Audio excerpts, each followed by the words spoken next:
We are live. Hey guys. What's going on? Hey. All right, how you doing, Rick? I'm doing fantastic. How you doing, Super John? Doing all right. Thanks for joining. Lack, how you doing, mister? I am the greatest of all time, my friend. I am awesome. Cool. Yeah. Thanks for joining me. We got Mr. B in the chat. I'm sure as we go, Mr. more B. people will join. Good to see you, Mr. B. So today, I wanted to talk a little bit about Bigfoot. What do you guys think? Oh, I'm out, man. Yeah. Yeah, Rick's not a fan. no, not a fan of Bigfoot. No, I think that's probably me and Rick's got to be, if not our favorite subject, top 3, right? Absolutely, man. After like Star Wars and boobs, Bigfoot. Boobs. Boobs, Bigfoot. What's going on, Mr. B? Big lady Bigfoot boobs. So let's first off, we'll just talk a little bit about like our feelings on Bigfoot and what we think, and then I got a clip that I want to show and have us discuss. Awesome. So I think that of all the sort of, I guess, what do you want to call it, paranormal, cryptid, supernatural, all these like things that fall under the mysteries of our world kind of category, I kind of think Bigfoot is like the most likely of all of those things. You know what I mean? Oh, like I agree. More likely than 100%. It's more likely than Loch Ness Monster. It's more likely than the Jersey Devil or the Mothman, or you know what I mean. I think that Bigfoot could actually be a real thing, and part of my feeling on that is just, you know, the stories have gone all the way back to, you know, the beginning of recorded history. You know what I mean? Like it's not like it's a new phenomenon. It's been there for as long as humans have been around. You know what I mean? I mean, some people say that there's a Bigfoot in the story of Gilgamesh, even. You know, that Enkidu was described as what you could say as a Bigfoot, you know? Yeah. And so having spent time in the Pacific Northwest and hearing all the stories and what, I mean, I was in the forest, in the mountains and stuff every single week that I lived there, and I never saw any signs of what I would consider a Bigfoot. But even though I never saw anything myself, there was so many other people in town and around the area that saw something. And when you're sitting there face to face with those people and they're telling you their story, you don't see any reason for them to be lying to you or having made this up. They clearly saw something, you know, and something that doesn't make sense with existing animals. So, you know, you're like, when you're in the forest, you can tell the difference between a bear and a freaking ape. You know what I mean? Like when a bear is any distance too, right? Like, yeah, I mean, like people go, well, it was a bear on its hind legs. Well, when a bear's on its hind legs are like that tall. You know what I mean? And the thing wobbles around. T-Rex arms. It doesn't run up a hill at like its speed. You know what I mean? Like, so yeah, it's. Yeah, a bear on its hind legs is not much different than a dog on its hind legs. Yeah, and they don't. So that's kind of my take on it. I mean, what do you think, and what's your reasoning behind why you think? Let's go with Lack first. Well, I certainly agree with you that it's probably the most probable of all the cryptids that we discuss and like to believe in. For all the same reasons, right? I mean, there's cave drawings that go back to the beginning of, as far as we can date things, right? Growing up in Alaska, it was definitely like a known, not just a known story, but it was like, you know, it's like when you're a kid and you know that there's a Santa Claus, like there's no question of it. We call him Bushman, but that's what he's like in Alaska for everybody. Like there's no time where people come and say, hey, you know, that's just a story. There is no Bushman or Yeah. whatever. I've had the opportunity to I've seen him physically twice, and I've seen sign of him quite a few times. I'd really have to kind of think about the different times, but and at one point, what's up, Brett? At one Hey, point, Brett. my dad was not really raised in like I was raised in Alaska, raised by my indigenous grandparents, and like I was immersed in that since a child, right? Well, my father, he wasn't necessarily, he was raised in the woods and stuff, but and he's not a non-believer, but it's not as big a deal to him. And at one point, me and him found some things in the wilderness, which we can go into later in story time, but and I was a little kid, but when my dad, who's like a totally put together, no BS kind of a guy, when he realized and said, "Oh God, that's Bushman," that like really hammered home that if he has a look on his face and he was worried, then there's no doubt that this is real, you know. Mm-hmm. But yeah, and if anything, if Bushman is not real, which I know, it's not for me. It's not a matter of belief. Like I know he is. I feel the But same way. I don't yeah, you like know to it. use the word believe. I think that you either know or you Yeah, you just know he is. don't. Yeah, and I feel like from what He I've has the best. He has the best publicist too of all the cryptids. Yeah.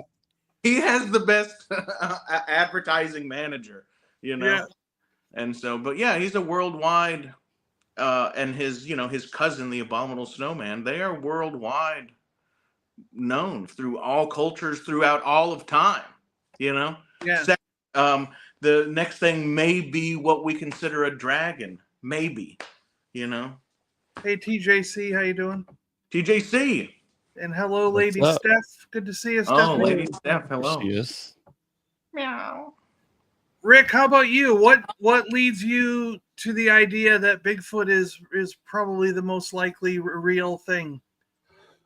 Well, most realistic and most likely, similar to some of Lack's teachings, it goes back further than like written history.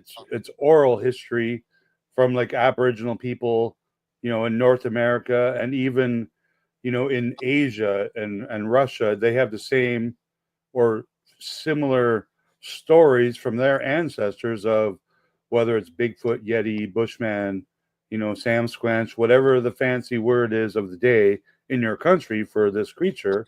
I think it's all based off the earliest known example of a similar creature, the Gigantopithecus, which is even larger, I think, than what we think the size of a Bigfoot is.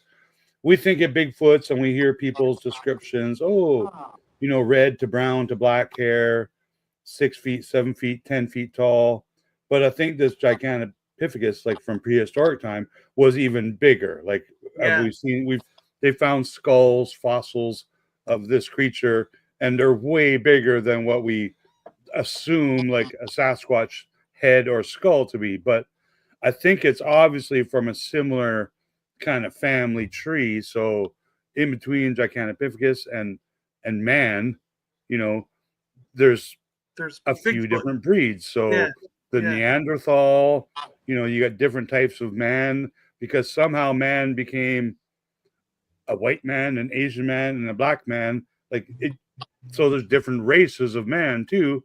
So why wouldn't there be different races or breeds of like Bigfoots? Much like Yeah. we see with dogs and cats. Like if they're compatible, you're gonna mate. You know Hi, what I'm Kenneth. saying? Like if there's a likelihood of you're a brown dog and you see this small little white dog, if they can breed, they probably will and have, right? And I think animals, any mammals in that case, it's a definite possibility. If not, then there would just be like one color human and one type of dog and one type of cat, etc. Deers, any kind of animals like that.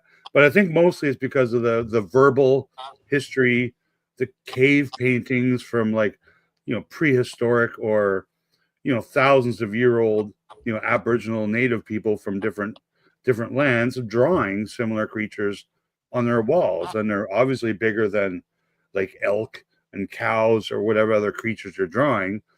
And that's where I base my stuff on, like, because there is some fact, which is like the paintings and the verbal history, and then everything else is just speculation or make believe or story time. And I think it's about damn time some scientific proof or evidence is either revealed because it's kept secret or is actually found. Like, if we can't find a skeleton, we hear bears and other creatures kind of bury their dead. I've never seen it. I've never seen videos of this happening, but we hear this kind of stuff happens. Or maybe they eat their dead, right? Like I'm sure some animals, like even pigs and boars, I think they eat their babies and they're dead if they have a chance. So maybe like a Sasquatch kind of does something similar. But I think we got to find a bone, like a fossilized bone, or if not a fossilized bone from hundreds to thousands of years old, a recent bone. If we see a new video or a picture of a sighting several times a week, different things come up, why hasn't hundreds and hundreds of little, not just footprints or hair stuck on a branch, but, DNA, whether it's in poop or, like we hear they stink. Is there any way to capture that stink? You know what I mean? Like test to stink? I don't know. But yeah, let's believe is a safe word. So I'll stick with I believe there are Bigfoots. Kenneth says they use rivers and creeks like we use highways. There we go. Yeah. And a good way to hide your trail too, your tracks.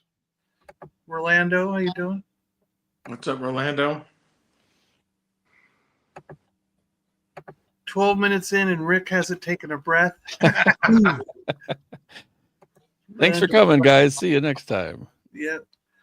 Brett, what do you think? Like, what's your take on the Bigfoot, and then why?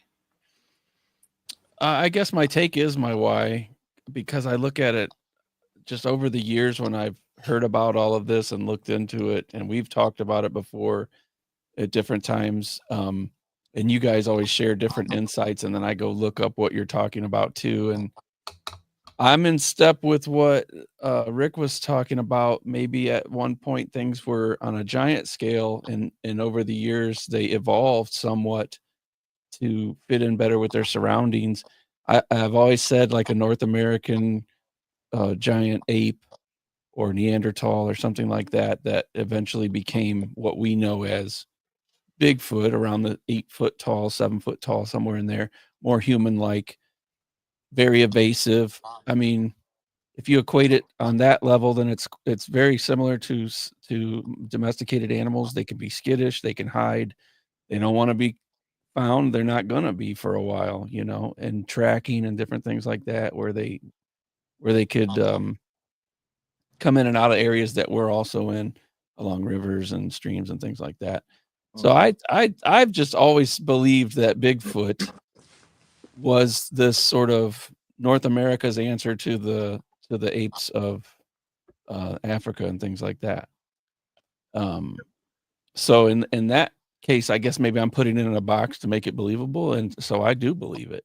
And as far as finding the bones and the skeletons and things like that, everything from the Great Floods forward is covered in soot and mud and ash and becomes compressed, and they're there. We just haven't discovered these crazy, people want a full skeleton and a DNA sample and some petrified poop to prove that the thing was real. And it's like, they could migrate, they could move before the tectonic plates shifted and the continents moved away from each other. They could have hopped across and went somewhere else, and we just catch a few views of what's left sometimes. But then the question comes, could they continue on? Was there a male and a female? Could they continue on from there? And I don't know the answer to that, but I do believe for sure. Yeah. There is just one form or another of what we're all saying, but I definitely like from what Rick was saying, we're on the same continent, so it's like it's easy to think this thing was giant. Like, a Newfoundland dog, a Labrador Retriever is the lesser Newfoundland dog. They bred it down, and I think that could happen in nature as well to just match its surroundings and fit in caves better. If I may make just two quick points, I have spent a huge amount of time in the wilderness. I spent a year by myself without ever seeing anyone, and before that, I spent many years, and even out in Alaska in the wilderness, being in the woods every day.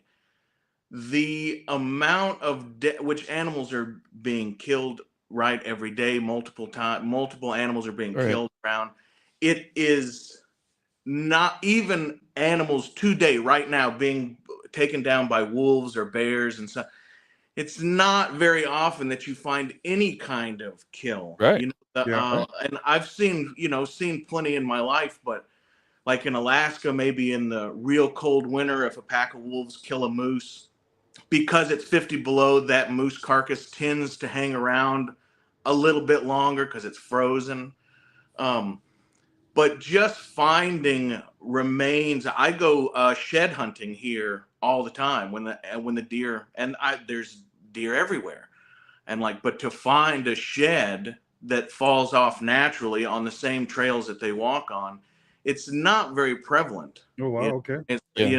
It's not very prevalent. So not finding the bones of a Bigfoot, sure, to me is not necessarily like a magical thing, because that was my point. Like I don't even know that makes it I don't think that we need that for definitive proof. I think there's and I think a lot of people who do say that, people who are dismissive, I don't think they've spent a lot of time in the woods to realize that you don't just walk around finding dead animals everywhere, even though between scavengers and bugs and I mean, even not gonna be there, even a moose antler, which one moose antler can weigh up to 65 pounds.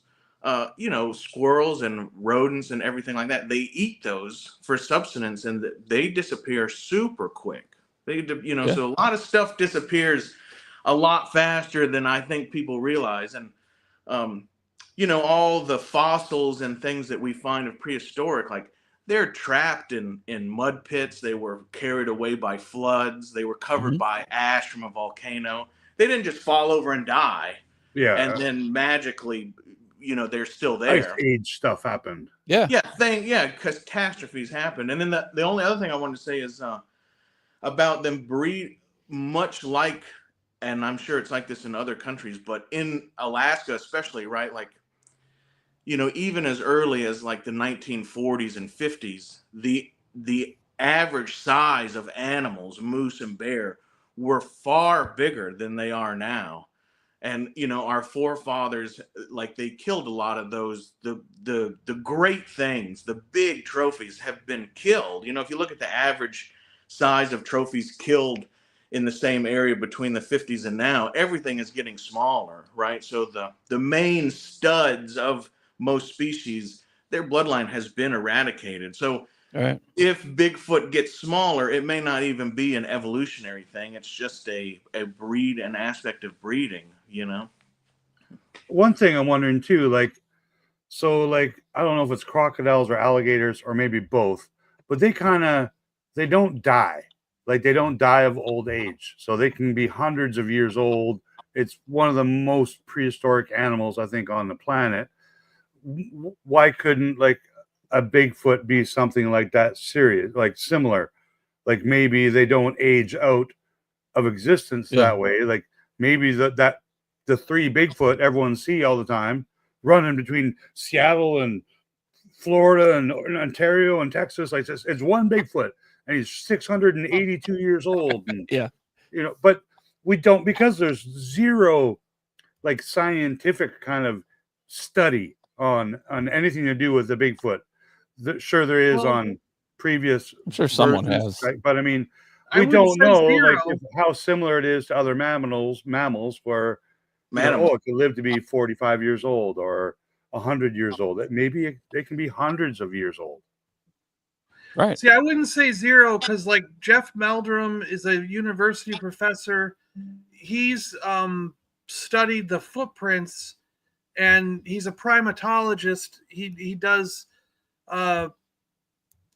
basically like he studies the feet of, you know, of apes and humans and things, and he knows about human anatomy and history and stuff.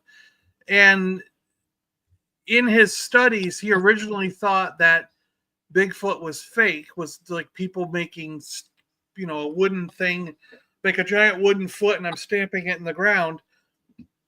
But eventually he got casts of Bigfoot prints where he could see the dermal ridges. You could see, like, just like your fingerprint has ridge, those lines in it, your feet have lines in it in the skin. And he could see some prints that had those lines.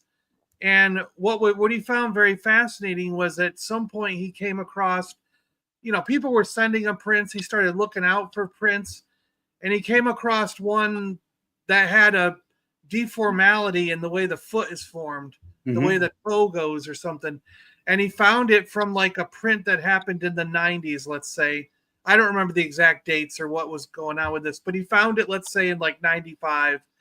And then in like the year 2000, he found that like in northern California. And then in 2000 or so, he found another print with the same deformality. Yeah, I've seen those. But it was up like in Canada somewhere, you know? And what he realized when he was comparing the dermal ridges is that it had the same ridges. So he was seeing the same deformed foot from the same creature from 5 years different between North California and up in, and he realized that the thing must be migrating. And since it was exactly the same, it had to be from the same creature, just a few years older. And he realized that if somebody is faking that, first they have to know everything, like an incredible knowledge of anatomy. They have to know about how this foot deformation can happen and incorporate it in their fake foot. And then, is somebody really running all the way the entire west coast of America and Canada, putting these prints out there for like 5 or 6 years in a row, like doing it nonstop for 5 or 6 years to make a migratory pattern for this animal? You know what I mean? Like, that is one hell of a hoaxer. You know, that's somebody on a mission, you know? So it's more likely that the creature was real instead of like someone that's that crazy of a hoaxer. And then the other thing about scientific study is there is a lot of hair samples. There's blood. They have found scat. And these samples have only very recently been put together in a database, and they've had 3 or 4 independent places check the DNA, and they do come back with an unknown ape, an unknown primate species. So, and they're so very close to human that in the past, a lot of places, if they weren't very careful, they would have just went, this is human DNA, or it was contaminated by a human.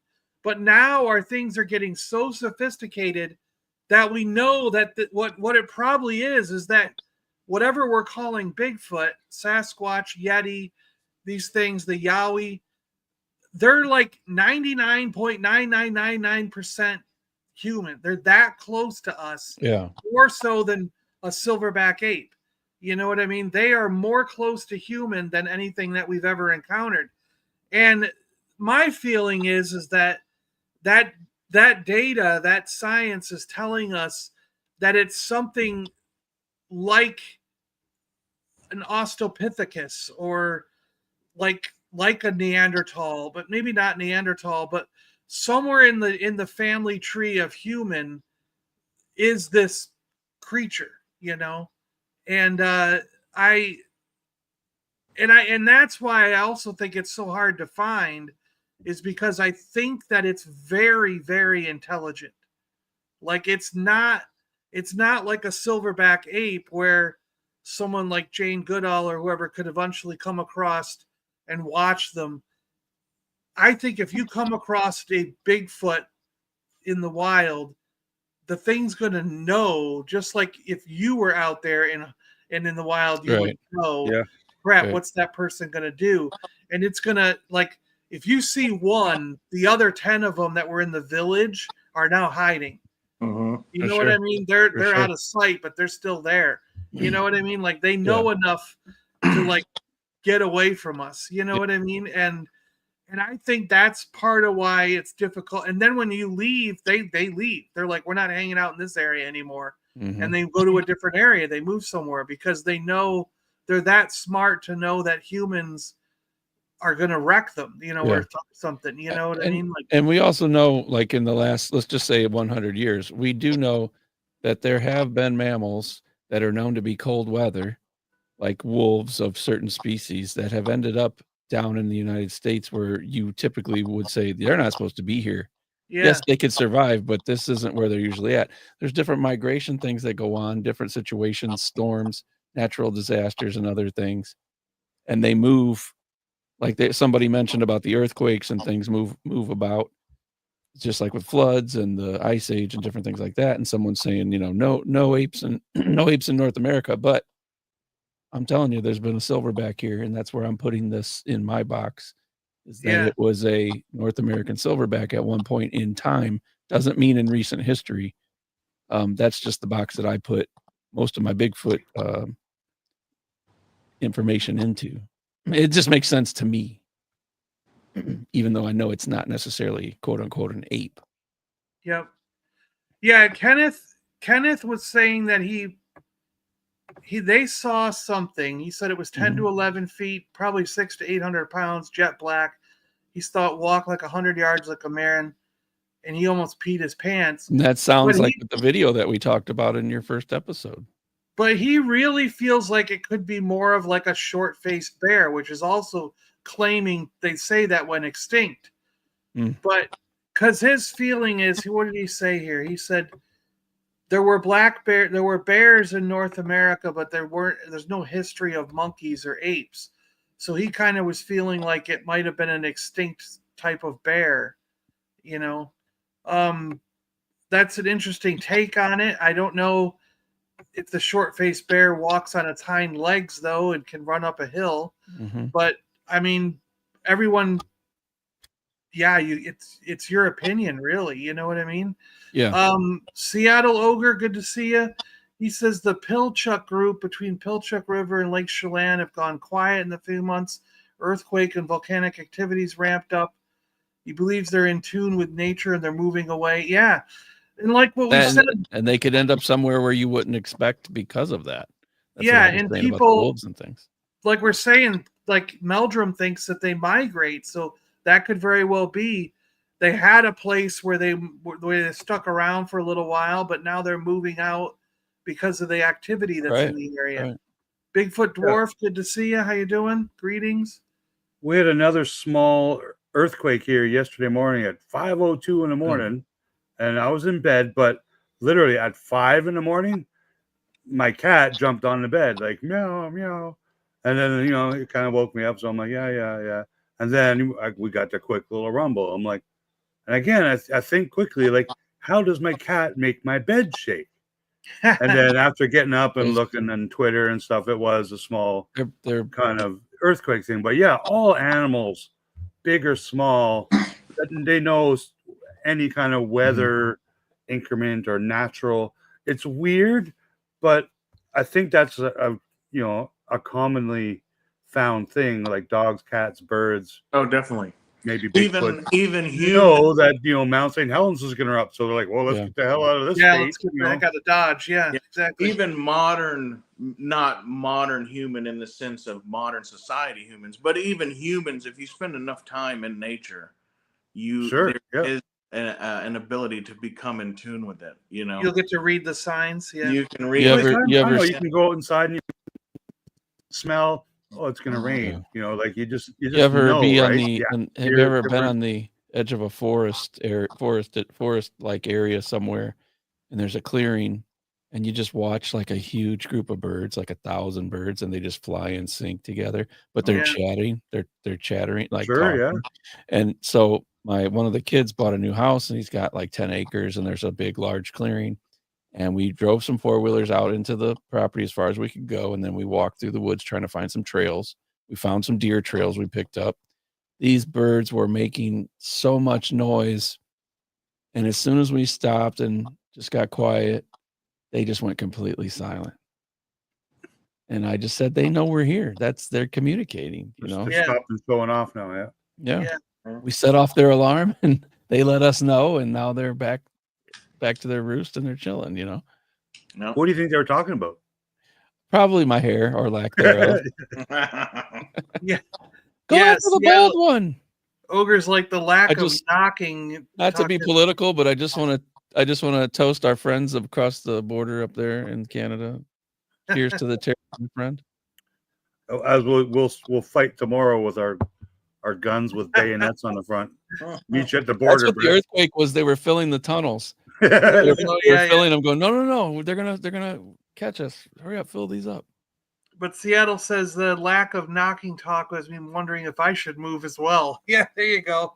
You gotta if the Bigfoot move out, you got to move out. Exactly. I mean, isn't that true with nature though? Like, when the birds leave, they know something's happening. Get the hell out of there. Yeah, you have to pay attention. It's a great sign from nature to say, leave now or suffer. You know what I found very fascinating was being down here, having moved from Seattle to Florida. When I got to Florida, we first hit it's different natural disasters. Like when I was in Seattle, it was the earthquakes. It was like, when is Mount Rainier going to blow? Are we going to get a volcano? It was that kind of stuff. Mount St. Helens, but coming to Florida, it's now the hurricanes. And when you're going to get eaten by a gator. Well, that's true, but gator foot. The first year that I moved down, we got hit with one. It went right over the roof of our place. It just went right over the top. And there's a pond out back. And what I found fascinating is all the birds that knew it was coming left. Right. But there were a few ducks and geese that are not. They don't really fly. And we have a swan in the park, and they don't really fly and take off. And what I found that they did is there's a river system here that goes around, and there's ponds. And in our pond right out back, the swan and a few of the ducks got in the middle of the pond. And when the hurricane went over, the trees and everything were going wild. Trees were getting uprooted, stuff was happening, but that pond was fine. It just, the water was going up and down. You know what I mean? But those guys were in the middle, just riding the waves up and down.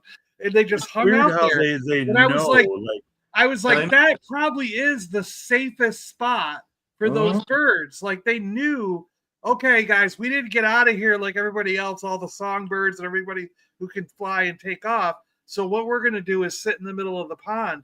But it's so fascinating because when you think about it, it probably is the most safest spot for them during the hurricane. Mm-hmm. And it's like, how do animals just know that stuff, It's like inherited knowledge, like much like a monkey knows how to pull fleas off the back or, open a banana, whatever the thing is that an animal knows how to do. Cats and dogs know how to do things like, sure, you can train, animals to do certain things, but a lot of it's like, it's just inherited, like, because their great grand doggy did that, or their great grand ape did that. It's an inherited trait. So the swan and those ducks, their ancestors from hundreds of thousands of years ago knew, okay, when a storm hits, the middle of the water is the best place to kind of be if we can't, fly or run away fast enough. And other animals too, like squirrels opening nuts and, things like that. Like, their moms didn't teach them, okay, here's how you crack open a nut, little baby squirrel. It's inherited. Like cats, no one taught them to lick their butts. Like they just do it because it's cool, and that's what they do. They lick their butts because they can. Yeah, because they can. Like, we would all lick our butts if we could. Right. Like, but it's inherited knowledge, right? Short of that, but I guess what I'm just saying is I don't know if I instinctively would have known. I mean, after seeing them float in the middle of the pond, it makes sense to me.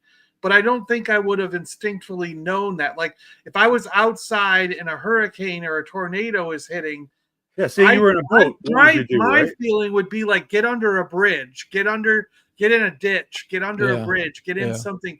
But yeah, really, if you can float out to the middle of a pond, that is where you want to be. You know, floating on that No water. tidal waves are Well, in going to come. Yeah. all major navies, and certainly around here when hurricanes come in, all the big ships, that's what they do. They go out to sea. They go out. They stay at port. Some of your smaller, still 40 or 50-foot boats, they might do a dry dock, right? They might run way upstream or something like that. But the big ships, all your Navy ships, that's what they do. They go right out in it, you know, and they ride it out.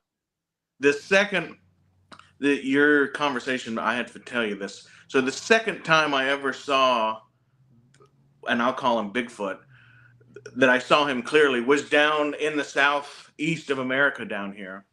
And I was out in the woods. I was out there for a hunting trip, and there was a hurricane coming. I believe it was one of the times I visited down here. I think it was Ivan, which was a massive, massive hurricane here.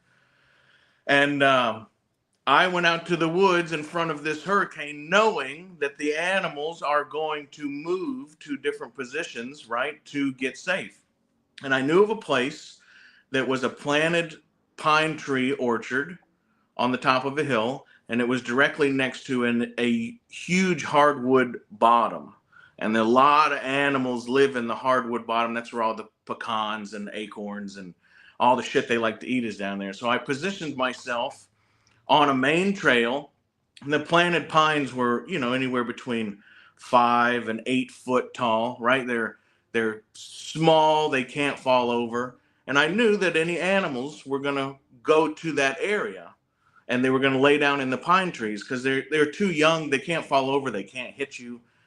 And but I sat there for, I mean, all day. And as the hurricane and the winds picked up and the trees started falling, the animals, like in a line, like they were getting on Noah's Ark, started coming up out of the bottom and going to this place. There were deer and possums and turkeys. And it was like a Disney movie, right? They were all even together, close, and they were all just going on their way. And they all went out to these pine trees. And I was waiting till the very end. I was waiting to the very end because I thought I would see something really cool. And when Bushman is around, you definitely get this feeling, right? It's much more, and it's much different than the feeling you get when, you think somebody's looking at you, or, you know, it's that same category, but it's much more intense, much more intense. And I was watching this trail, and the trees were moving in the wind, and there was a lull, and all the trees stopped. And from behind a very large tree, I saw this head, and it poked right out, and it looked right at me. And I went, oh shit, that's Bushman. And he was probably 40 yards from me. He had to cross this old logging road. So it was a, perfectly clear area. He steps out, he gets into the middle of the trail, and he stops and he looks right at me. And he looks at me in the eyeballs. And he just stopped for a second. I know what he said. And he kept walking. He said, oh my God, there's hey, look at the size of that thing, he said. I know that's what I said. But he was doing the same, he was doing the same thing that all the other animals were doing. And it was that's creepy, man. To see him, and that was, I've only seen him in the flesh like that, up close and personal, in an open enough area to where there is no questioning, I couldn't have run far enough and fast enough with the peak around the tree. That would have got me right there. Oh, well. That's freaky, man. You said that just made the hair on my neck stand up. But here's the thing, and I don't know about the down here traditions, but like in Alaska, we have Bushman, and I've said this before, we have Bushman, Bigfoot, what's up, Rum? But we also have what we call Ghost Man, which is what other people would call the abominable snowman, and the Bushman is a very calming presence, and he's not there to hurt you. And if anything, our tradition is he will help you out of bad situations if you are, one with the earth or a good person. And don't throw your litter on the ground or whatever you want to call it. But Ghost Man, he does not like you. He does not like humans at all. He hates us all with a passion. What But about with some barbecue sauce and some pepper? well, the abominable snowman, he will chase you down and eat you and kill you and take your soul to another dimension where you were. That's what Bushman. I He's would called kinda- Bushman because he's obviously straight. That's you know? what I would kind of think too. Like, if there is the Bigfoot, I think why wouldn't they like eat us? Like, if they're gonna eat, I'm pretty sure they're not Why wouldn't vegan. they attack? Right. Like, I'm pretty sure they don't just eat leaves and bushes.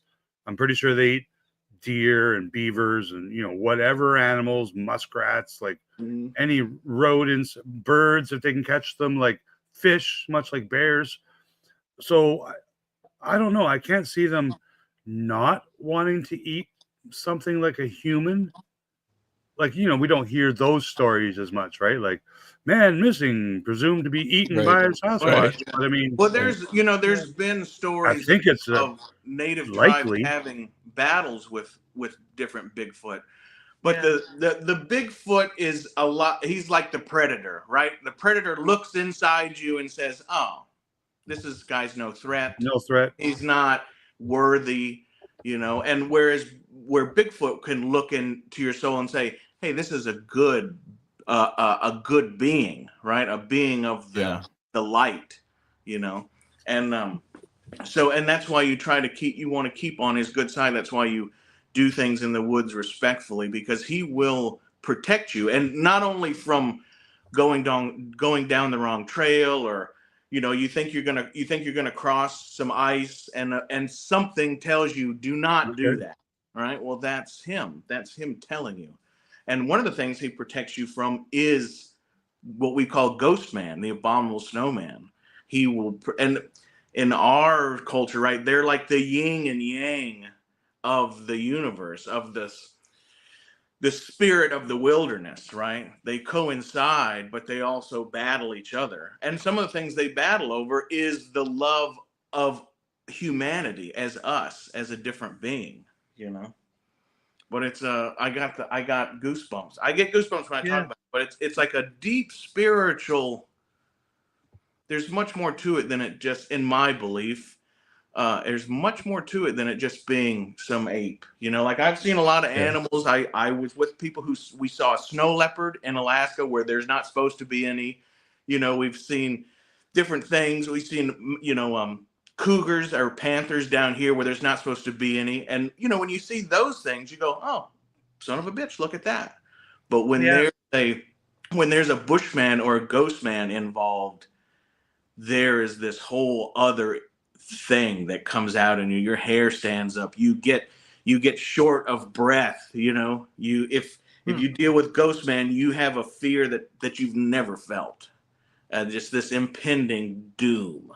And it's quite a religious and spiritual thing.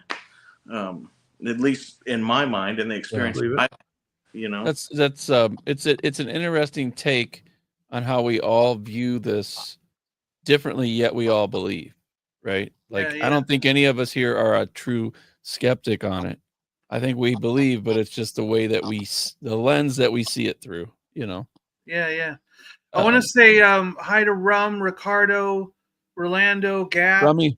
JT. What's going on, kiddos? Yeah, a bunch of people have shown up. I want to acknowledge. Good to see y'all. We love not have acknowledged, yeah. And good to see new people like TV Test Pattern, Seattle Ogre. Yeah. Hello, welcome. Bigfoot Dwarf. Thank you for There's room for all of you here. Rocky Ramirez. Yeah. And also, John, don't forget to tell the new folks here, we all have other channels that we do stuff on. Follow us all over the place and just jump in the rabbit hole with us. We'll enjoy it. Yeah. And so what I want to do is I want to play a clip for you guys, because this one, and it's okay to be skeptical about clips. This one I'm really like weirded out about. I don't know if this is too good to be true or what, but I'm going to show you this one real quick. And I'll try to bring it up full screen so we don't have all the other clutter. But this is, can you see it in the middle there? Can you see it already? The black blob in the middle? Yeah. The throwing tree video? I'm going to play this one, yeah. See, like, you can see his face. Can you guys see that? Can you see his face right there? It's in the middle. Without getting obscenely up close to my own camera. Yeah, I see it. Yeah, It's there's the fallen tree, and then it's over a little bit from there, next to the green tree. And it'll move more Yeah, here in a minute. I blew it now up.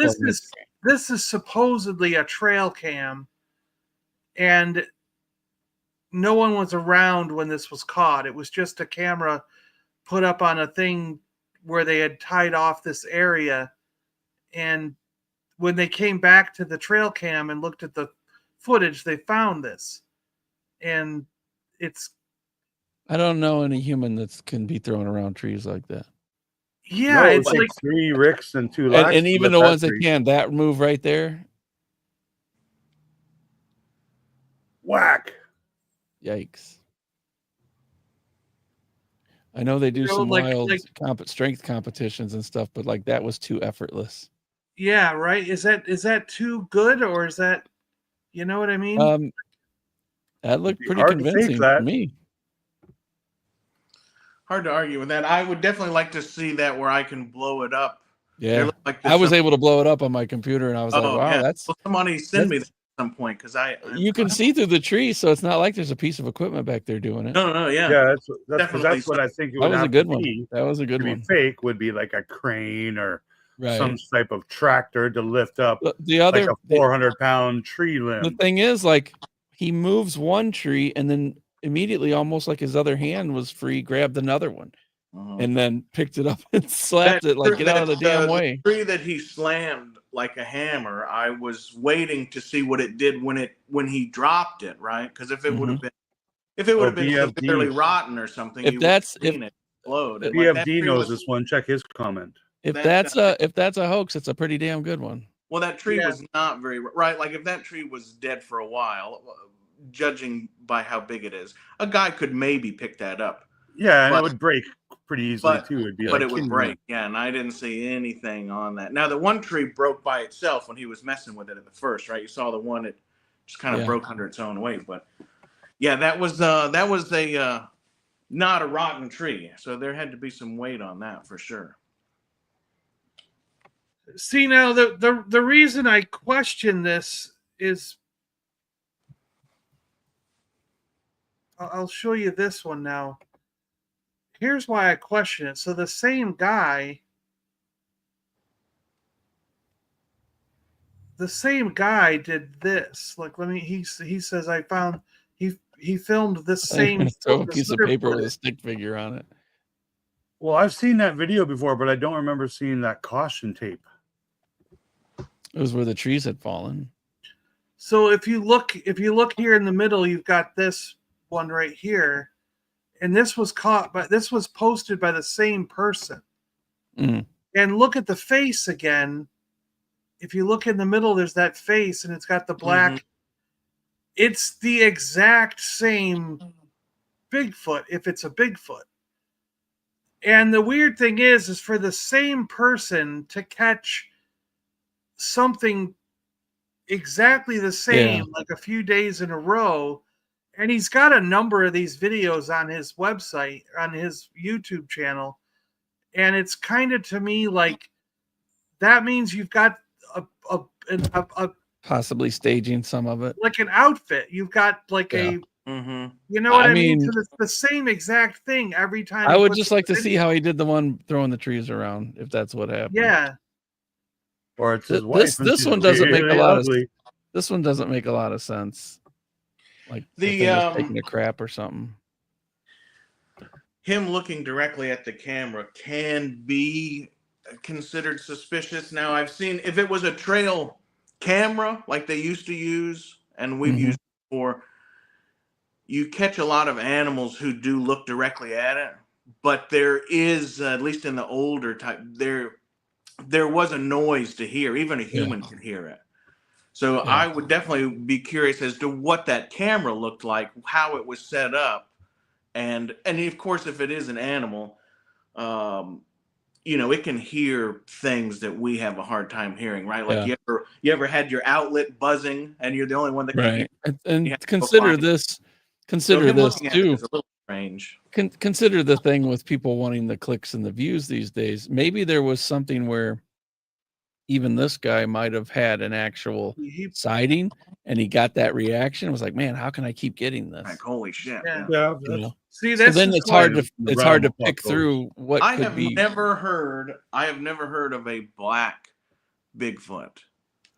The one that we looked at the first night with John started this channel, it was darker brown, I thought it was kind of black. I don't know. I thought it but was kind of black, but I've never that one considered there- Bigfoot to be pure brown or pure black either, just sort of in between dark brown, I guess. Well, and there's a lot of I'm sure there can be a lot of the one that I saw down here in the South America was I got that from Chuck Berry, the South of America. He was much more of a reddish, not quite like an orangutan, Yeah, but much yeah. more of a reddish brown. I think they're related though. What coincides with what the natives around here say that it is, which makes perfect sense. Even in Alaska, you can the moose, which are generally the moose are all the same. But if you're in a deep swamp, they're darker, right? If they're live in the mountains, they're a little bit lighter. And the same thing with deer down here. If they live in a lot of pine trees, they get more red. If they tend to live in the swamps and out in the rivers, they're a little bit darker. So there's definitely room. But that thing was jet black. Yeah. Well, Jeff was asking where'd we get the footage. It is Sonny Vader, yeah. And Dwarf is saying Sonny Vader was proven to be a hoax. Okay. Well, they were saying that like a lot of people are commenting. They call it the caution tape video. Yeah, he's and a lot of people are convinced that might be some legitimacy to that one, but the guy continues to pop up with other. Yeah, if I'd only seen the first video you showed me, I'd have thought, wow, I'd like to look at that closer. That's definitely a possibility. But when you show the second one, I go, well, that was. And those are all Sonny Vader videos, and they're saying it's been proven to be a hoax. So that second one was. Someone said that the caution tape is it's a hoax because it's Spirit Halloween caution tape. Yeah, I was gonna say. Oh, really? Well, I did not catch that. Why is that caution tape there? Because I did not catch that. Trees fell naturally, or is that caution tape there because Bigfoot knocked down a bunch of trees? Like, which is realistic? Right. Yeah. Somebody said it's Spirit Halloween caution tape, which I didn't catch. Well, I've worked as a logger and a wilderness firefighter, and we do use caution tape, but I've never seen. There used to be a pink tape, kind of that color, but and now it's usually orange, like most other tape, but it's the killer tree tape, right? And it has a skull and crossbones on it. I still have some somewhere, but it has a skull and crossbones on it, and it says killer tree. And that is usually wrapped around an individual tree. It's not used like police area. I've never seen anybody do anything like that. I'm sure I've seen that exact video you showed, John, even both of them. But I'm sure I've also seen one. It might be the same guy, but the same kind of video of like a Bigfoot or something throwing some trees. But I didn't see any caution tape in the video that I remember. I know what you're talking about, Rick. It very well likely could just be that video zoomed in or cropped a bit. There is an older video where they show a Bigfoot. The Bigfoot is kind of up on a hill. They show something, and it actually, because what it is there were oil workers, pipeline workers up in Canada, and they were clearing a path. They were cutting down trees and clearing a path to get where they were going to work on some other part of the pipeline, like an extension or something. And when they cut all the trees and they were going in there, they were essentially logging it and taking all the logs out to build a road and get their way in there. They hear something for a few days, like on the side, bothering them. And one day someone sees it and he yells at his friends to get a camera. And as the guy's turning on his camera, on his phone or whatever, you can hear them saying, "Get that thing on, get the camera." And he goes, I got it. And he's putting it up. and you could see it making noises and grunting at him and doing this and stuff on the side as the guys are clearly running and coming a little bit closer in a hurry to try and get this thing on camera. And you can hear his coworkers and friends exclaiming and saying stuff. And then they're like, it grabs a tree, it reaches over with one hand and pulls it out of the ground, and then it throws it one-handed. Throws it one-handed with like a spear almost. And the guys swear that tree that it pulled out of the ground, because they basically scatter then. They basically are like, holy crap, look, it's throwing stuff. And that footage has been analyzed and viewed a number of times. If I can find it, I'll bring it up. I should have thought of that one beforehand and had it set up. But again, it's very fuzzy. It's very out of focus. I don't understand why the guy couldn't focus his freaking iPhone when he took the video, you know. And they had a audio recording from a trail cam. I just pulled this up. Here it is. There it is. You'll be surprised. Like when I worked on the North Slope and logged and did different, there's not as many iPhones out there, right? Like most of guys are using Samsung, pay by the month. Yeah. Most of the time, whatever cell phone carrier you have where you live does not work. And like even when I did that, you'd have to go and buy a different phone and put money on it because you could only use this to call people. And so not everybody, even, because they're burning all their money on hookers and blow when they're done. It's not on iPhone. I may have found 16s or whatever, but now it's a salmon camp. Yeah, I may have found part of the clip here. Let's check this clip out. We want the clip. I think I found it. So let me or at least a video that tries to analyze it.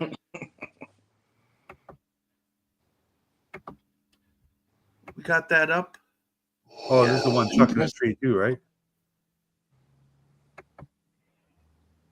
So you can see it throwing the tree like that, and whoops.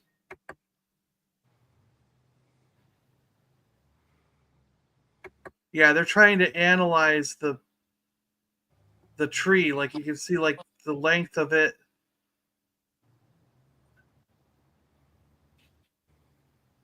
They're trying to do their own, caber toss and Yeah. Yeah, this makes you wonder when they're extra blurry, like that's not a filter I have on my phone. That's just because someone's actually like 400 yards away.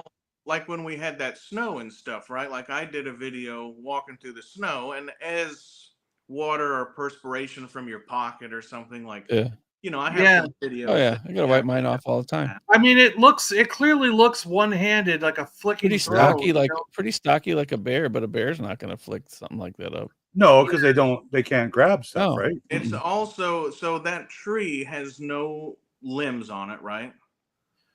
Well, it's got some limbs on it. That's a good damn throw. It's hard to see in the video, but at the beginning of the throw, you can see a couple like black lines coming off of it. Yeah, there's a spruce tree right there. That's the green Christmas tree, and then those other ones appear to be birch. They're really it looks like ones, they're it looks like a birch that was thrown. like. But if we pause it in the right spot, you can kind of see that there's that's a birch. Limbs or something on it, and it looks like a birch. Yeah. Again, like it could be deadfall, but even if it is, no man is easily picking that up and chucking it with one hand. Right? That's not a huge. Like that spruce tree that you're looking at, the Christmas tree. That's it's hard to tell exactly, but like that's not a very big tree, Well, they estimate that the thing that was thrown is about 12 feet long, so it's not that. Yeah, it's not that, because you got to look at it. You know what I mean? Like whatever that is that's throwing it, you want to say is at least 6 feet tall, right? Maybe. So I mean that thing's twice a person. What he's throwing. You know what I mean? So it's they were estimating it's at least a 12-foot tree. that he's throwing, you know. Hmm. Hello, what have we here? But it's just interesting seeing footage like that, you I know. don't know. I don't think that tree is quite as big as they say. I don't think I'm throwing it that far. So you think the animal's only like 3 or 4 feet tall and the tree's 7 No, or 8? it's hard It's a to. little You can thick. see that. There's a rise to the That's land. there's a rise, and you can see He's that kind of hunched down like you're gonna. Yeah, and he's kind of back behind a. You can see that that's the edge of a road, right, where there's a berm. There's a Training for the berm and it Bigfoot goes Olympics. over. So the only thing in that image that you can possibly try to judge from is that spruce tree, which is one of these. This spruce tree is the slowest growing tree in North America. And it was like a sidearm, Yeah, like a grenade throw almost. It's like I need to do one of these. Mm-hmm. And it was kind of like Scott's been in the Highland Games. Yeah. Yeah, because like if it was a person knows, you know, maybe they're not. You got to kind of you got to kind of load it. But they know what the technique looks like to throw a spear or a tree branch. Like you got to load it up. And that thing was like, like get out of here, SWAT. You know? Yeah, like without a care. Yeah, so that one, I think that one's just an interesting take on it. And regardless of how big anything is, it's not acting like a bear or a possum or a squirrel or a raccoon. Like, they don't throw things with one hand, with one arm. That's clearly a one-armed throw. I've seen bears paw things, but of course they can't, they can't grab something. Yeah. But I've certainly seen bears move huge rocks, rocks that all four of us couldn't move, maybe even with a car. But have they ever thrown a... And bears can open up like a car door and open up the bear-proof latches on garbage cans. Like they learn stuff, right? That animal is definitely over the side of a berm. So I would say it's hard to tell whether you can't really see that it has it, versus could definitely be something being thrusted that's already on the ground, And this is coming from somebody who believes 100% that Bushman is out there, but I will. They think it was you, Lack. You were bothering the loggers, yeah. Here's one more. Here's one more. It was me and Graham Greene from that film Clear Cut. That's a deep cut. I don't know if anybody will even get that one. But this other trail cam footage was kind of interesting to me too, because in a minute, so you've got the tree in the middle there, and this one here in the middle, and then in a minute here, if I use my can you see my mouse pointer? Yeah. So this tree in the middle here, in a minute, you're going to see something peek its head around here. And now the keen-eyed observer will realize it's a deer, okay? But there is a surprise in this video. Like, why did the deer stop where he stopped? And you'll see why in a minute here. This is pretty interesting. So this is supposedly a trail cam footage again. No person was around for this. They came by and collected their camera later on, and then were reviewing the footage and saw this. And the weird thing is here's the deer. See the deer coming out? Mm-hmm. You can almost see the. You can see his nose, his ear. Yeah. The deer is. You can see the white patch of fur under his chin. Yeah, the white patch of fur. You his can see nose, his inside of his ear. Yeah, that's his now, ear. the I don't think I've ever seen this, but the Bigfoot is already standing there, right behind the smaller tree. Right here. Yep. Yeah, which looked to be moving a little bit earlier in the footage. And the weird thing is that he couldn't find trail cam footage of it coming to that spot, so it must have approached from the forest behind the trees. Mm-hmm. Must have come from back over here somewhere and walked straight out into this spot. But the deer just kind of like watches it for a little bit, and then here we go, it's backing off. and the deer goes away. And once the deer is out of the way and gone, it stopped. It was approaching this area from behind those trees, and then the deer just kind of stopped and went, "I'm out of here." You know what I mean? Like, and it's because he saw this. He knew it was up here, Mm-hmm. And now you could see the Bigfoot moving around.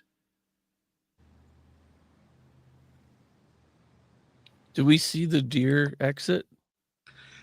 It went behind the trees, and I see. they It's think kinda it went You back. can see a little bit of it.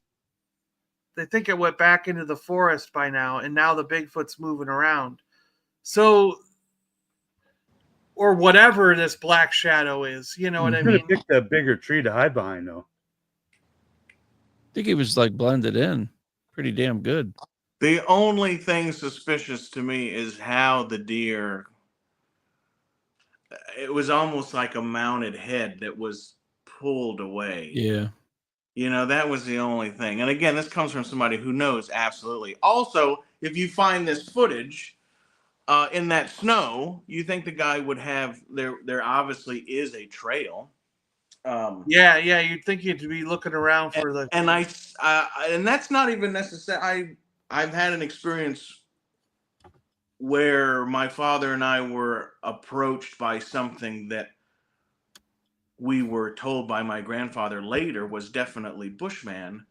And I went back to look for the trail because that's how I told my dad. I was maybe 8 or something. And I said, "There's nothing but mud over there. How come we didn't hear him walking? And let's go find the trail." And of course, we went back and forth, and we never found it. So there may not be a trail, and that could allude to the spirituality of a lot of indigenous people believe that these are interdimensional beings. Sure, I've heard that. Yeah. And which doesn't make them, I think that's totally possible, but if it's an interdimensional being, it may not have to leave a track. I don't know.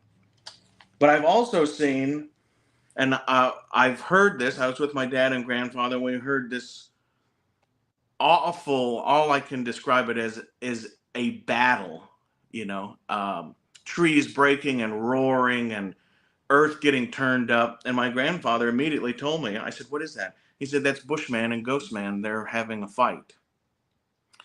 Huh. And we heard this.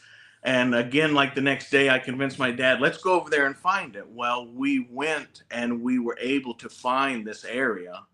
And it looked like a bomb had gone off. There's all these broken trees. We found hair in a tree that was way up in a tree, probably 10, 11 feet, which is much bigger than any bear in that area, And there's also, and I've seen this multiple times, but when a Bushman or Ghostman, when they are aggravated, they will run down through the forest and they will grab trees and they'll break them over like that. Mhm. Yeah. And I've seen that multiple times. Big trees, up to coffee can size, live green trees, and the breaks would be, 12 to 16 feet up. So this is and of course they have long arms, but this is a massive creature going down through the bushes, breaking stuff, in aggravation. So, but I thought There are that people. I know there are people in the Pacific Northwest who've tried to.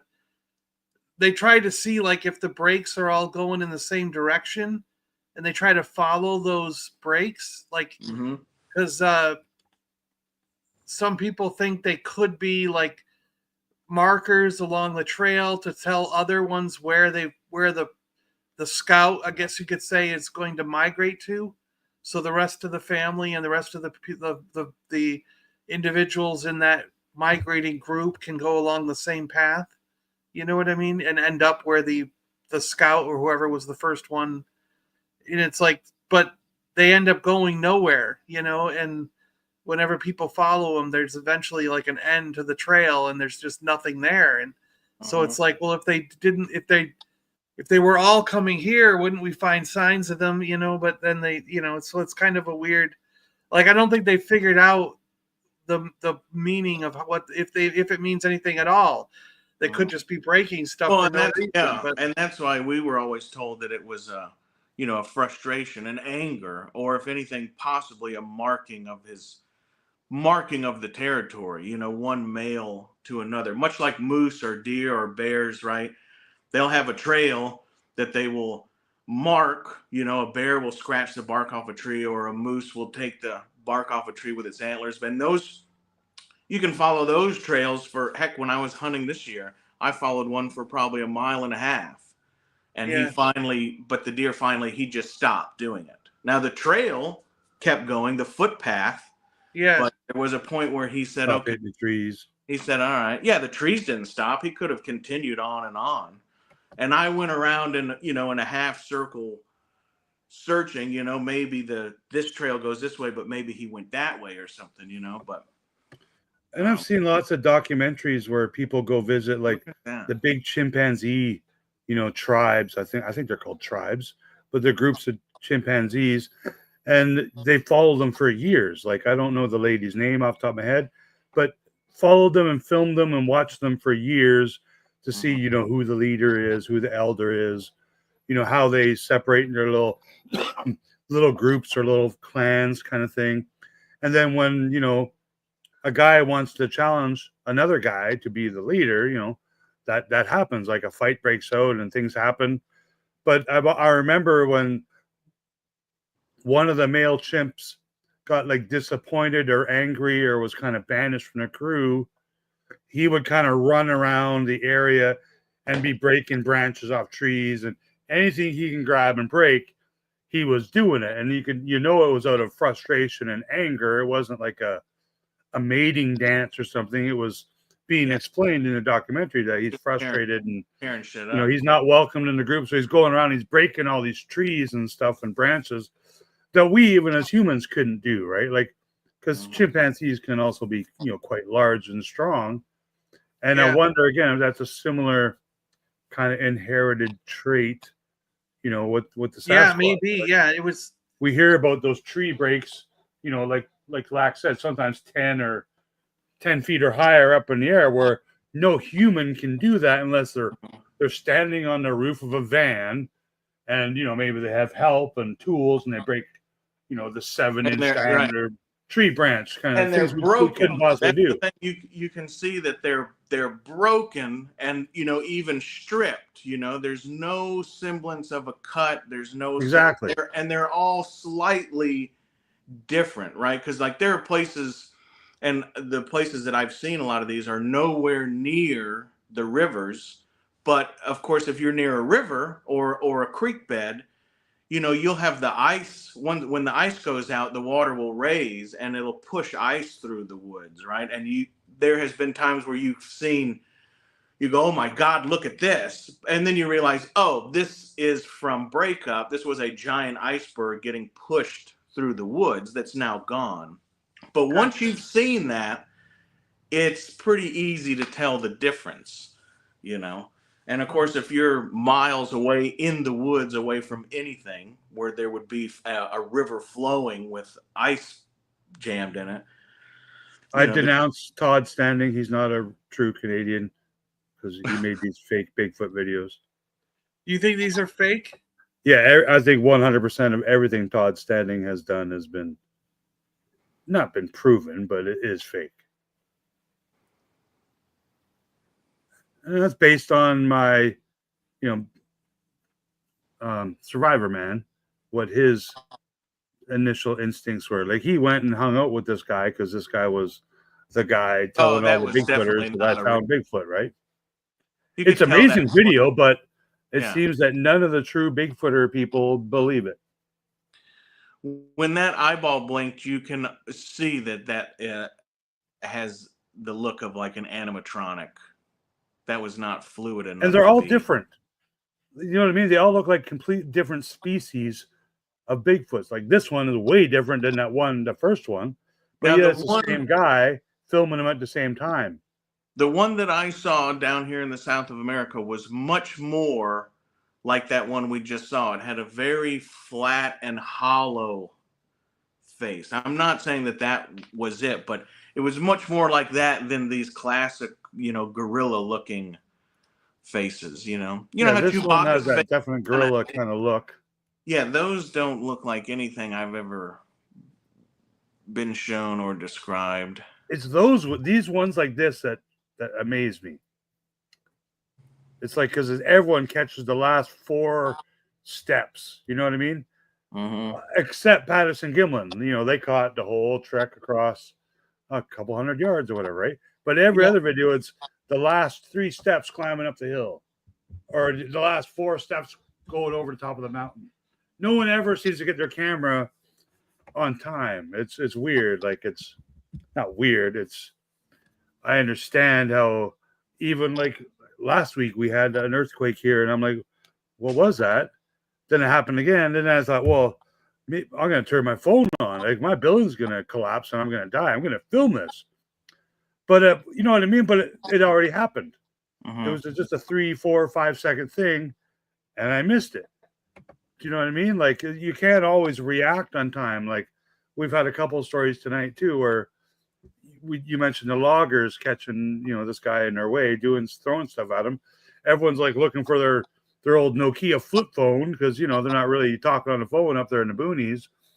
But I mean, because it's not the first thing you're thinking of. The first thing you're thinking of, am I safe? Oh, what did I just see? Like 4 things are going through your head, and the 5th thing is, oh, let me get my camera. Right. Because you want to live before you get your photographic evidence. Me and Super John have had that conversation even in non-life-threatening situations, right? Like, I came and visited John. We had a great time. We did all, but we were in the moment of visiting. We never took a picture. We never took a video, right? So we can't prove that ever happened. Yeah, Right. we said it after the fact. We should have got a photo together. Yeah, exactly. So I think part of that is also a generational thing. Like you said, there's just. Oh, is this like a drone? Yeah, some guy was surveying with a drone, and then he was like, "What the heck is that?" I love the drone ones. He's like, what is that? He's like, "What the the drone heck ones is are that?" modern, right? Like, that's amazing. So I mean, it could be a person, but it's, I have the exact same jacket. Yeah, it's too hard to tell. Like, it's too hard to tell if it's a person or if it's a Bigfoot. It's like, and then he was like, if it's a person, why is he out there? Like, this was like they were surveying the land for stuff, and there shouldn't be people out there. There shouldn't be someone just walking around on their own. So it's kind of like, that kind of thing. And they're not following any particular trail. Like, they're going they're just definitely a little bit left, a little bit right. With all the money that people spend on different things, whatever, Oak Island and the submarines they're putting down in Loch Ness, right?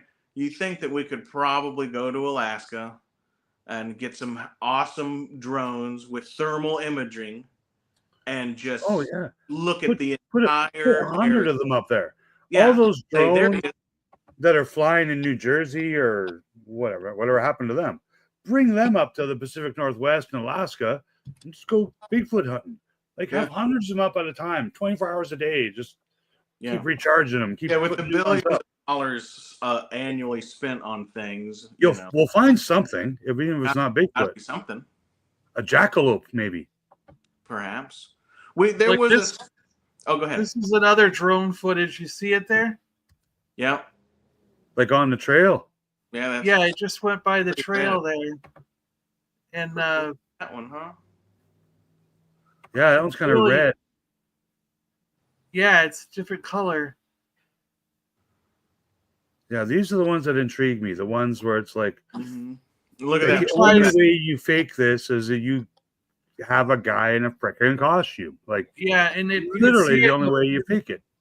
You could see it a little bit in the forest after he tries to bring the drone down.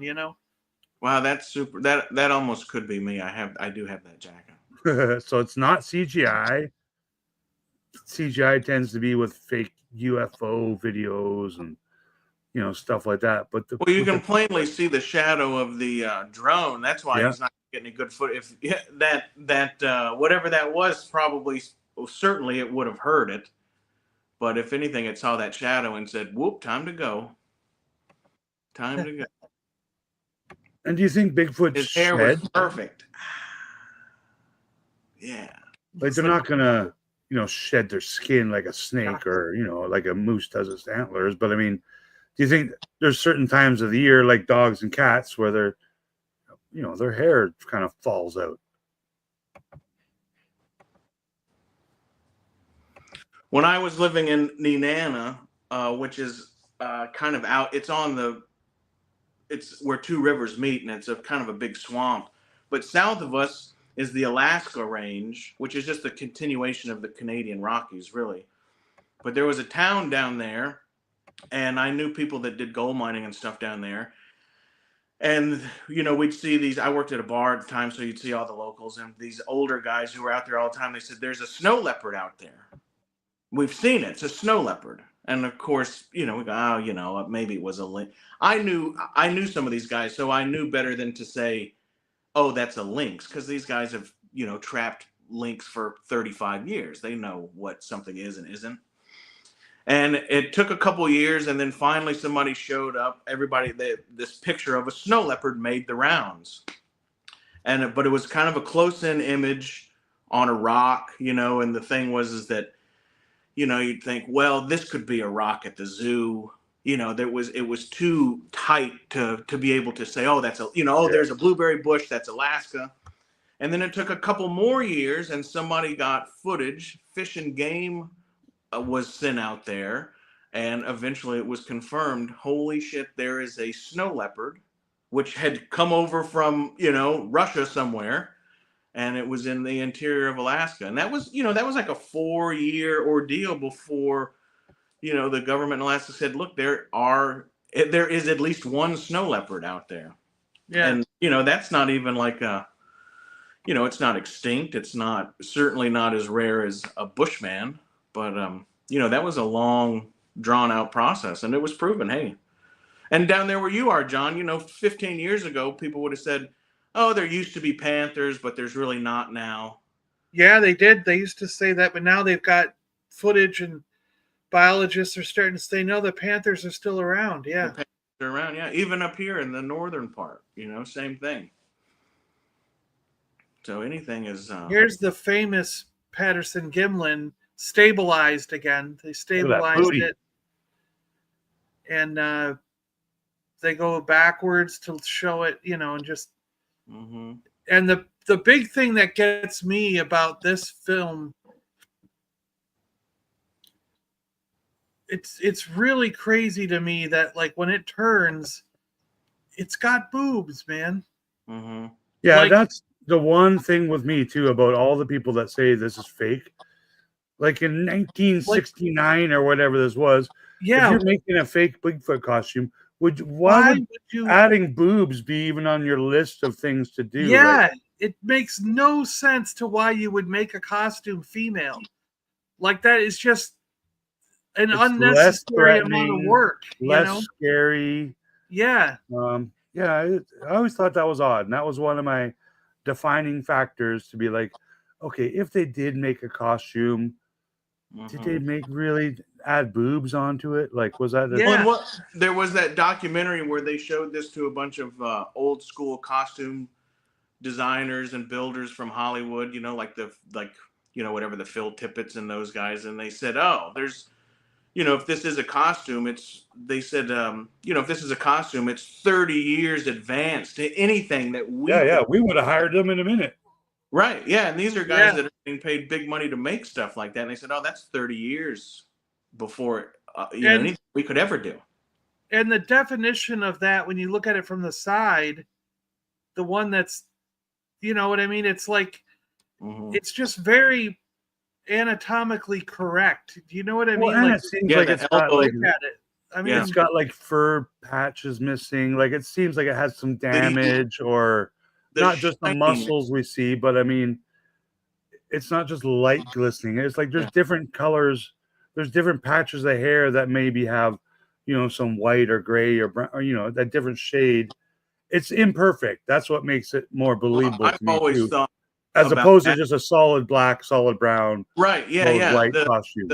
If you look at an animal in the woods, no matter what it is, a live animal, it has a sheen, it has a shine Sure. to Yeah. fur, and like, a wolf will be real shiny and beautiful, but when you kill and skin that wolf and make a rug out of it, it doesn't shine like that. That shine goes away The quick. Yeah. oils are not being produced, and that Yeah. to me has always been the thing about this footage. No, good point. How the coat of that animal, that is what an animal looks like, and like when you look at bears in the sun, when you look at black bears in the sunshine like that, they'll turn from gray to blue, but when you shoot it and skin it and you're looking at it, you don't see that, right? When you make a rug, it loses that shine. Yeah, like that patch we're looking at, that may not necessarily be a gray patch, but it's just how the light is glistening, and that to me is one of the most realistic things about that footage. It could be scars, it could be mud. could be. Like animals like this, they're gonna get injured. Like say it fell out of a tree, or cut its arm on. I mean, it could on be a sharp branch. but the way that it changes and the whole, just all of that fur it's glistening and it's changing with the light, and that is to me very realistic. Whereas some of that footage that we saw a little while ago, the close-up kind of red looking faces, that hair looked like your Aunt Mammy's wig. Like there was no life in it, or it's like looking at the Brer Rabbit and Brer Fox at Disney World. Like there's it's not real, You can't zoom in on YouTube videos. The only what's the settings? I was trying to zoom in with the I think browser. you can zoom in. Are you right clicking and trying it, or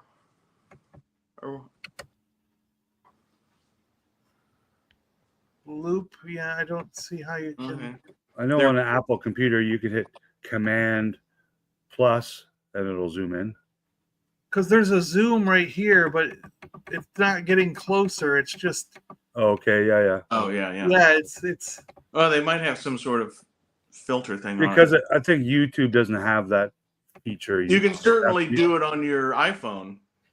You pinch it. You can just I just wanted to zoom in for the live feed. You know what I mean? But it doesn't. Yeah, but that to me is what makes it. Man, that is and the elbow joint.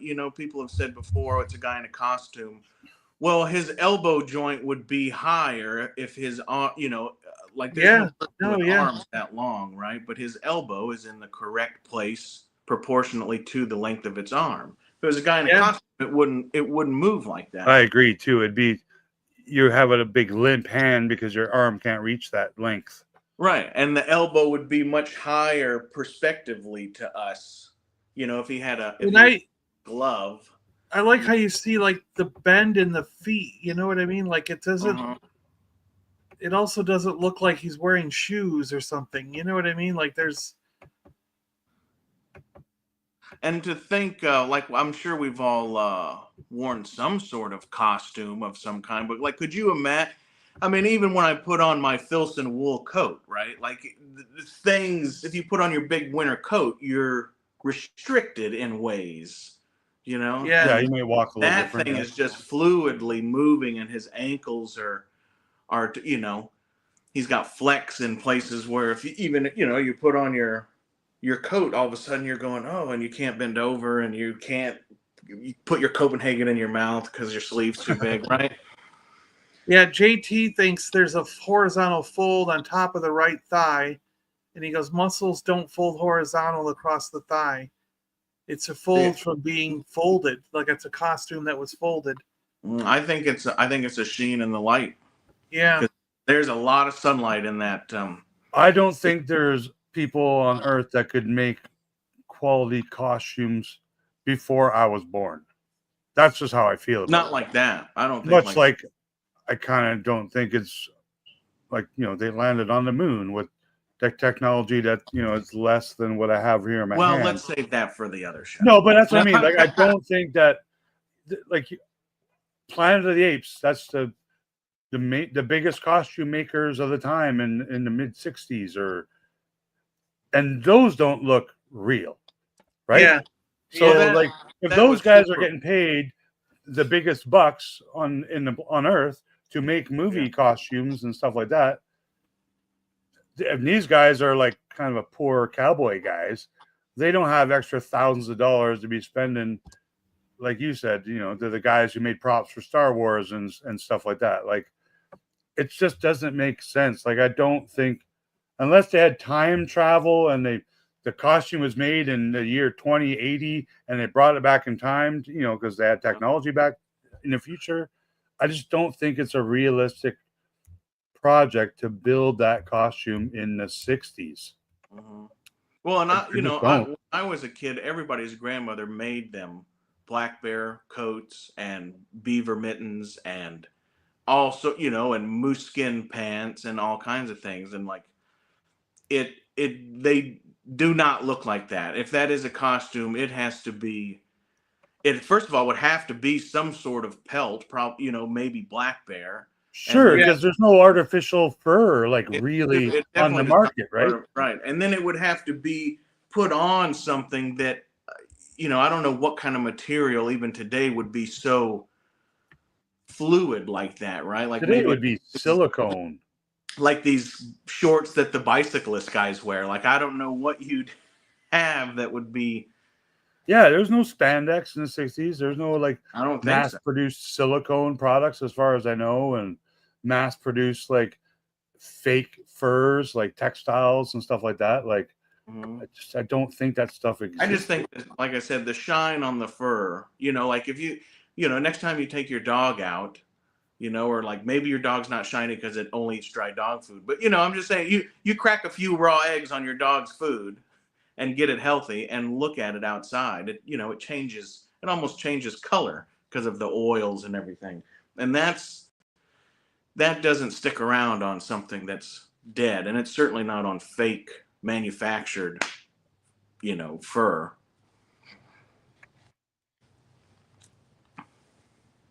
Yeah, I'm trying to find those images of the face where they enhanced it. I'm not sure if they've released those images yet, though, because there is a project right now in the works where they're working on enhancing the photo. They got the original negative, and what they're doing is they're going back and taking the imagery, scanning it in right from the original negative, and you can see details that people have never seen. Because one thing that was pointed out to me is like that footage you see on YouTube is not the original footage. So what the other problem with what we're looking at is that it's what they would say is like a fifth or sixth generation. So what happened is Patterson and Gimlin took the film. They had a negative. So the film, when it was created, is a negative. They take that film to a place and get it developed. Then that developed film was given to a television studio, and the television studio copied that film onto tape. And then they took that tape and they made copies of the tape to give out to other studios in various places. You know what I mean? So now you've got the original film copied onto tape, those tapes made copies of, and by the time what we're seeing on YouTube is someone taped that off the television. Yeah, it's like 20th generation. You know what I mean? So every time that is copied, it degrades the footage. So basically, these guys went to the estate of the people, because these guys are dead now. And they went to the estate and said, we want to basically enhance the footage and show it in the best quality that we can. And they were actually given permission to take the original negatives, and they went to a place and they're getting them scanned in frame by frame into the computer, so that they're scanning right from the negative instead of developing it. And then they're going to take that and computer develop into like the positive when we see it with color. And it's very, very different when you look at it as a first generation developed film than what you're seeing, what we just saw when we were running it. And yeah, like Dwarf is saying, it's not the whole footage as well. There's more to it before and after what you see in that clip, you know. A very unstable original footage. Yeah, yeah. So it's videos posted on my channel. Do you have a channel? We'll have to go check that out. Link in Definitely. Maybe they got some stories too. Well, I would have to tell Gap that none of the robots look that convincing. You know, it's just like it's just like those of us who grew up watching films of, Technicolor and Panavision and then looking at the digital stuff today, right? Like those of us who have a keen eye for it, I think it's pretty easy to tell what's not real, you know. Interesting that we have like no JFK footage that's been worked on so hard and stabilized. Yeah. Interestingly enough, it's obviously possible, right? But they go, nah, we won't. We don't want to do that.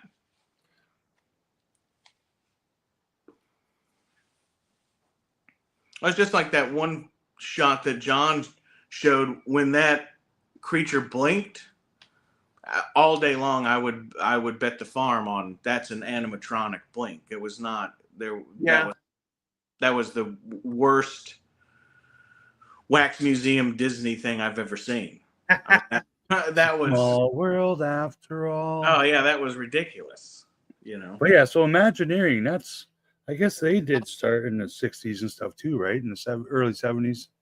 Yeah. Where they were starting to, make Mickey Mouse robots and animatronics, but it wasn't like a well-known thing that was done in every state in the States and every country in the world. It was a very small group of people that this very rich two brothers, paid to become Imagineers or whatever they're called at the time. I'm trying to find his he put a link in the chat, but the chat isn't allowing for links to come through, and I'm trying to find where is that in your dashboard where you can turn that on so that we can see the link. Oh, I think it's in your general settings, not per video. But can't you just click on his name in YouTube and go to his channel? Yeah, anybody who's a moderator should be able to just go to the page. I don't think I turned moderators on this channel yet, though. Well. Yeah, that's what There you go. You mean Rolando is not a mod on this channel? I know. We gotta. Wow. Working on it. The one channel in YouTube history that Rolando's not a mod on.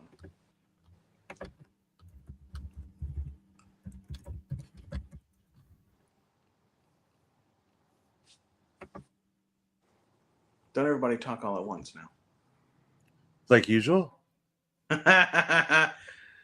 Well, that's only on certain shows that you're on. Yeah, I think we got to arrange a trip. Maybe get everyone to go meet somewhere in Washington State. Can't be that expensive for, you Florida cats to get to the left coast. No. It's not too bad. So yeah, this is Bigfoot Dwarf's okay. Page, and yeah, he went down to the Patterson-Gimlin film site. Fantastic. So that's pretty cool. Now that's California, right? That Bluff Creek stuff? Yeah, Bluff Creek was, yep. Northern California, if I'm not mistaken. Yeah, I'll have to check some of this stuff out. That's pretty cool, man. Right on. Welcome. Checking out thermal footage. Yeah. Yeah, we'll have to get my buddy Jay on here too, because he tells me stories every time I see him where he has a little spot in the woods he goes to, and he'll take some pictures with some action figures, and then he'll just leave a little gift, he calls it, right? Whether it's a painted rock or a little Lego brick or a little figurine, a little muscle figurine, just something, a little Rubik's Cube or something, and then come back a couple weeks and it's gone, but there's another gift there. Like there's a something in its place, right? A different. It's. I hear these stories and it baffles me, right? I'm like, yeah, whatever, buddy. And he's like, but he's bigger than me, and I have to believe him. Or Dogman related? Could be. I mean, I don't. People could be mistaking Bigfoot for the Dogman, just thinking sure. that it just depends. Yeah. Just I want to know who that guy was who made it with a damn dog. I wonder if sometime we could get Bigfoot Dwarf on and we could talk and compare notes or whatever. Yeah, that'd be cool. Yeah, That'd be cool. I'll share out the stream. Thanks, guys. Yeah. Well, I mean, that's pretty much about it that I had. I was thinking an hour and a half. We went a little bit over today, but any closing thoughts on your Bigfoot and your experiences or ideas? I mean, of all that footage, I think the best one is still the Patterson Gimlin film. I do think that was real. I really do. I agree. It's I definitely think it'd be very hard the to most shake something like convincing. that. It's definitely the most convincing. I will share one quick thing, and then we'll let Rick wrap it up, and then John.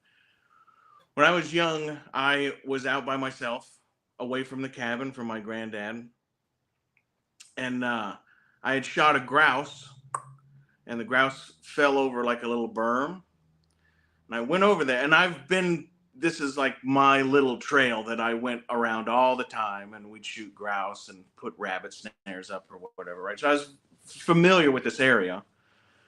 I go up over the berm and I'm looking for my grouse, and there was a giant hole that was dug. And I had never, I've been there probably 2 days prior, all through there. It was a huge hole. And there was even as a kid, I thought it was strange because there was no dirt. There was no dirt pile from Like a digging pile. no matter what it is, the dirt has to go somewhere, right? And I thought it was very strange. And as a kid, I heard this voice, and it told me, come in here, come in. And I was curious. I was always looking in caves and stuff anyway, right? But I heard this voice that said, come in. And I was thinking about going in, and then I heard this entirely different being, and I felt something, and it told me, do not go in that hole. And it scared me to death, and I ran away back to the cabin, and I told my granddad about it. He said, show me where this is. Well, I took him back out there. Couldn't have been an hour and a half later. There's no hole. I said, it was right here. And I'm all distraught. I'm thinking that my granddad thinks I'm a liar or something.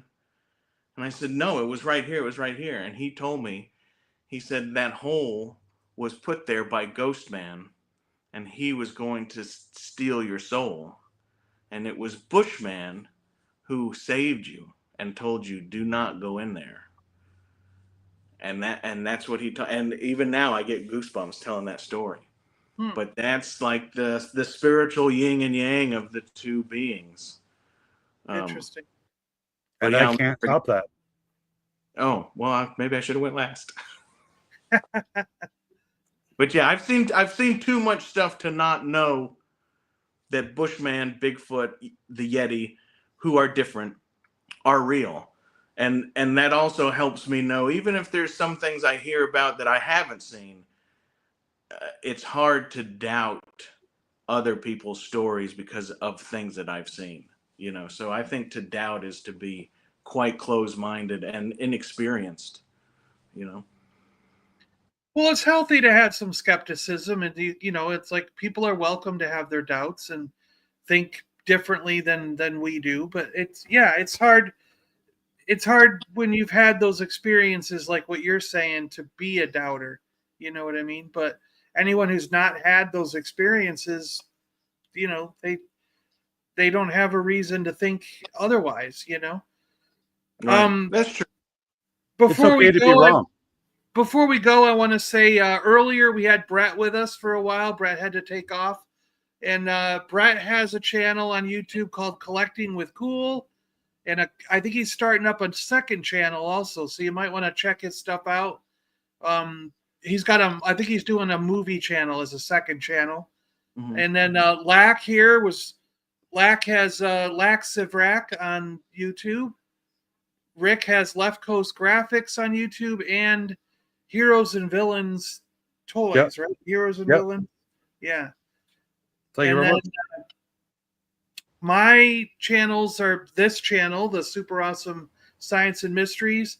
My main channel is the Super Awesome Geek Show, where we talk toys and comics. And then I've got a cooking channel and a video game channel as well. Yeah, I mean, anything you want to say, Rick, before we go? No, just always a pleasure. It's a topic I love to talk about, and two of my favorite Sasquatch buddies, joining us on the stream. That's awesome. And Brett, we need more. I'm down with this. It's too bad we couldn't do it last week. A couple of us could make it, but yeah, I'm enthusiastic and looking forward to us discovering the Bigfoot. Yeah. And I subscribe to Bigfoot Dwarf too. Thanks for the sub. And hopefully, maybe we can get you on sometime and we'll chat. This looks pretty cool. I have reached out to a couple. I reached out to the BFRO, the Bigfoot Research Organization. They did write back, but we're still in discussion as to what's going on as far as getting a guest on. I'd like to get a representative on to talk. And then I reached out to another organization. I can't remember their name right off the top of my head, but we're talking with them. And then I did reach out to another organization that's called the Northwest Wood Ape Society. They consider it they call it a wood ape, but it turns out that their research and science behind their expeditions, they do expeditions, there's scientists in their group, and they're actually actively looking for what they call the North American wood ape. And it turns out that they wrote me back and they said that their stuff is proprietary and they don't discuss their research and science in a public forum right now. Okay. They don't want to come out and do anything until they've proven scientifically that it exists. Them boys are serious. So I thanked them, and that was great. We had great conversations in email, and they are wonderful people. And I thank them for the time and taking the effort to write back and forth and allow me to have a discussion with them about what they're doing. But yeah, they're not able to get some representative on just at this time. So I am trying to get representatives of these things on so that we can talk to someone who actually works in the field, and maybe Bigfoot Dwarf is someone close to that because he's been out there and actually taken, gone to the areas where these sightings have been, and that would be pretty cool. So, yeah. Awesome. There you go. He's going to go live soon too, so we'll check it out. All right, guys. Thanks a lot for watching. I do appreciate it. Thank you guys for coming on and chatting. Yeah, thank you, John. And next time we come on, we'll have a different topic. Like this channel goes from everything from UFOs to Bigfoot to ghosts and whatever. So we'll be chatting again in a couple weeks. Bye, guys. Awesome. Good to see you guys. And now we got that